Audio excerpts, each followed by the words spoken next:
అతడు బహుగా ఫలించును. He will bear much fruit. John chapter 15 verse 5. ఫలించుట అనేది ఎవరికి ఇష్టం లేదో చెప్పండి? అందరికి ఇష్టమే. ప్రతి ఒక్కరూ ఫలించాలని కోరుకుంటారు. ఒక చెట్టు నాటితే ఆ చెట్టు నాటిన వ్యక్తి అనుకుంటాడు, ఈ చెట్టు పచ్చగా ఎదిగి చక్కని ఫలాలు కాయాలని ఆశిస్తాడు. అలాగనే ఫలించుట అనేది దేవుడు కోరుతున్నాడు. ఈరోజు వాక్యం వింటున్న మీ జీవితాల్లో కూడా ఫలము లేని జీవితం నీలో ఉంటాయి.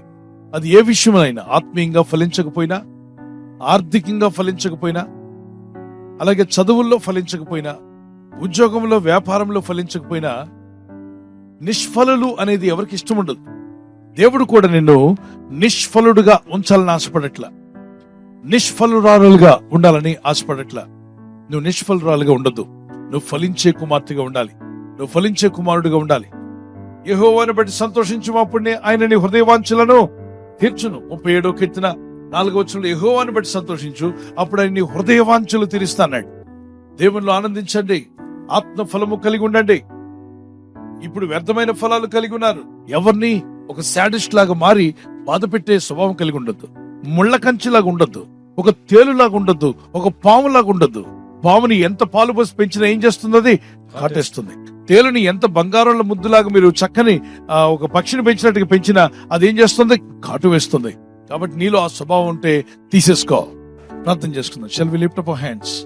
ప్రభువా, ఆత్మఫలము కలిగిన వ్యక్తిగా, అలాగే నీతి ఫలాలు గల వ్యక్తిగా, మారు మనసు తగిన ఫలం నాలో ఉండాలి తండ్రి. ఎవరెవరైతే ఇంకా మారు మనసు పొందలేదో కొన్ని విషయాల్లో ప్రభు నీతో మాట్లాడుతున్నాడు. నువ్వు ఇంకా మారాలంటున్నాడు. ఇగో నా కుమార్తె నువ్వు ఈ విషయంలో మారాలి.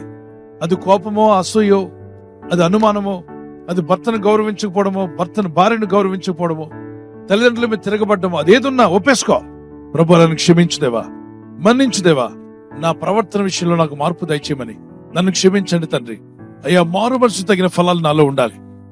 మారు మనసు తగినటువంటి ఫలము నేను ఫలించాలి ప్రభా. ఈ రాత్రి నెమ్మదితో పండుకొని సురక్షితంగా కాపాడబడినట్లుగా నీ అగ్ని కంచి వేసి మమ్మల్ని కాపాడండి. మీ చిత్తములో కొనసాగే కృప అందరికీ దయచేయమని యేసుక్రీస్తు ప్రశస్త నామములో వీరందరికీ చక్కని నిద్ర దయచేసి తెల్లవారు లేచి కృపను మాకిమ్మని క్రీస్తు నామములో అడిగి వేడుకుంటున్నామా పరలోకపు తండ్రి. ఆమేన్, ఆమేన్. ఈ వాగ్దానాన్ని మీతోనే ఉంచుకోకుండా లైక్ చేయండి, షేర్ చేయండి.